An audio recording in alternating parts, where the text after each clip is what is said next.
ஹிந்தி வாக்கியத்தில் கடந்த கால வாக்கியத்தில் நம்ம இந்த வார்த்தையை பார்த்துருப்போம்.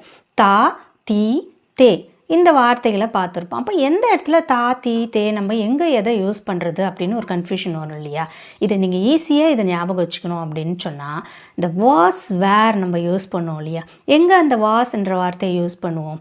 இருந்தேன், இருந்தது, இருந்தால், இருந்தான் இந்த மாதிரி இடத்துலலாம் நம்ம அதாவது சிங்குலர் அந்த மாதிரி இடத்துல வாஸ் யூஸ் பண்ணுவோம் இல்லையா? அப்போ அந்த இடத்துக்கு நீங்கள் மாஸ்குலின் சிங்குலராக இருந்ததுன்னா தா, ஃபெமனின் சிங்குலராக இருந்ததுன்னா தி இந்த வார்த்தையை நீங்கள் யூஸ் பண்ணணும். அதே மாதிரி வேர் இதை நம்ம எங்கெல்லாம் யூஸ் பண்ணுவோம்?